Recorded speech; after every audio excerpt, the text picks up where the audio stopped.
Estou entrevistando a professora Olga Navarro e vou acolher o depoimento dela sobre a temática família e escola. Vou fazer algumas perguntas e fique à vontade para responder como bem entender. A primeira pergunta é: sabendo que o ambiente familiar é o primeiro local de aprendizagem das crianças e o segundo é a escola, como era na sua época a relação entre as famílias e as escolas?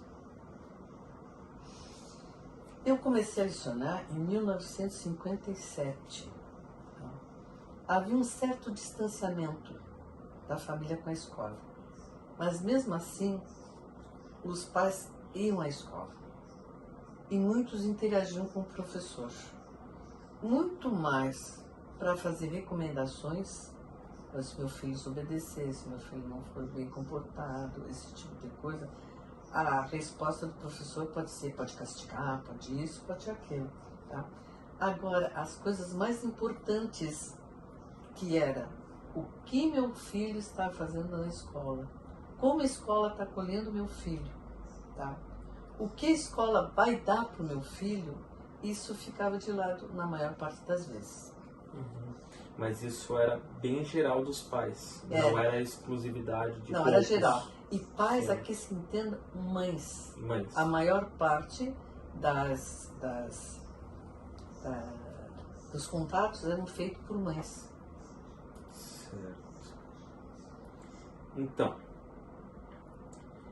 dentro dessa realidade da relação família-escola, tu sentia diferença dos alunos que as famílias eram mais participativas e das crianças que não tinham essa participação dentro da escola, na sala de aula? Não sei, muitas vezes não. Muitas vezes aquele pai que mais participava, como eles não tinham objetivos definidos, muitas vezes a presença física era presença física só. E muitas vezes não havia esse apoio ao aluno. Esse apoio real. Havia um apoio que era considerado muito mais de ordem moral, entendeu? Do que na realidade o empenho em acompanhar o aprendizado. Então muitas vezes alunos de pais ausentes à escola tinham um desempenho muito bom. Outras vezes também. Então quer dizer que isso não era o que fazia desencadear o bom. Não definia. Não desencadeava bem esse bom aproveitamento do aluno ou essa boa interação. Entendi. Aliás, eu sinto agora, por simples observação, que a relação de pais com a escola é muito mais efetiva do que era no tempo que eu lecionava. Certo.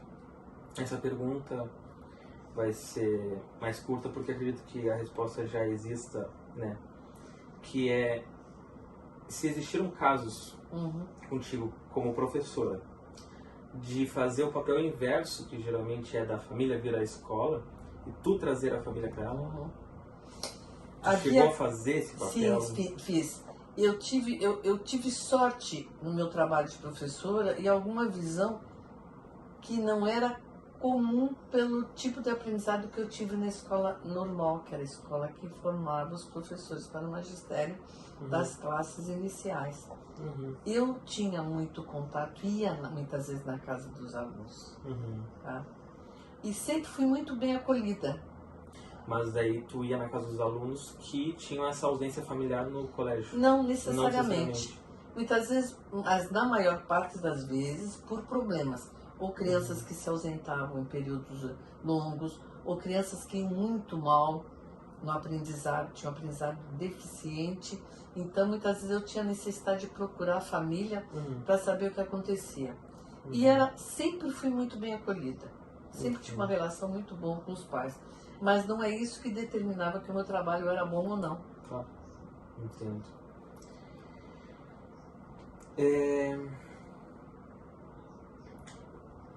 Eu botei aqui, já que eu te conheço, que a maioria das vezes tu foi professora de ensinos iniciais, correto?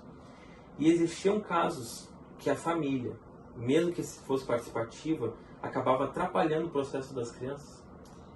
Houve alguns casos, sim. Houve casos que o excesso de procura pela escola, o excesso de contato com... Porque não havia definição do que esse contato representava para o aprendizado.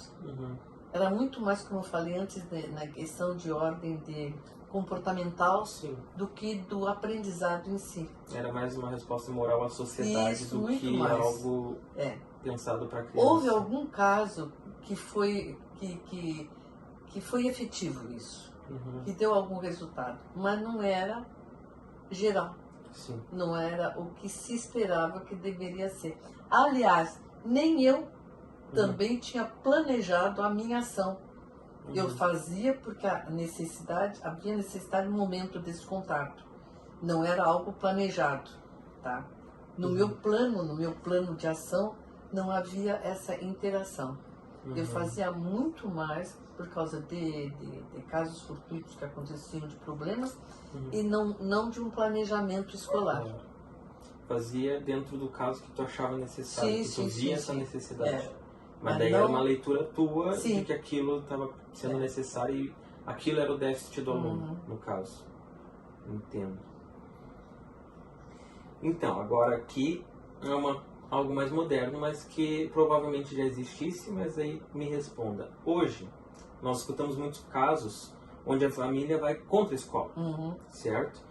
As críticas vêm ao professor, e entre vários outros problemas até mais graves, que nós sabemos que aqui teve problema com professoras que reprimiram alunos que picharam muros, por exemplo, e os pais ficaram do lado dos alunos, né? Não tendo esse papel de interação escola e família. Mas a questão é, acredita que esse problema sempre existiu ou ele se intensificou? E se tu já passou por algo assim? Eu não sei se esse problema sempre existiu, porque a fisionomia da escola mudou em muito tempo. Quando eu era pequena, o que meus pais esperavam da escola, ou da minha pessoa em relação à escola, ou da escola em relação à minha pessoa, era completamente diferente daquilo que eu, como profissional, encontrei, procurei e atuei. Tá? Atualmente, eu vejo que existe muito mais diferença. Muitas diferenças gritantes até. E vou te dizer que eu acho que para melhor. Tá? Apesar desses problemas. Por pura observação, eu vejo que muitas vezes a criança age muito mais em defesa dos seus direitos. Isso para mim é uma novidade. Porque eu não vejo, muitas vezes, os pais, pela minha pouca experiência que eu tive em frequentar colégio ultimamente, eu vejo que as crianças estão adiante dos pais. O que elas procuram na relação com a escola e com os professores está muito mais definido do que os pais, quando agem, estão agindo com definição de causa, sabe? Então eu vejo que a criança, assim, o aluno cresceu muito ultimamente. O aluno... Acho que essa evolução no desenvolvimento do aluno está além de mais rápido, está muito mais livre, e essa seria o lado positivo dele ser mais cristalino em relação à escola também. E muitas vezes o professor não tem a percepção desse fenômeno. Entendo. E eu, como atualmente não sou mais professora de sala de aula, não faço mais parte do universo escolar, mas sim, eu levava a criança para a escola, interagia com os pais na hora da espera da entrada, essa coisa toda. Eu sentia que as crianças estão adiante dos pais. Sim. O que eu não sentia quando era, no caso, eu era parte integrante da ação escolar quando era pequena, na escola que antigamente chamava primária. E eu sinto que agora as crianças estão mais donas.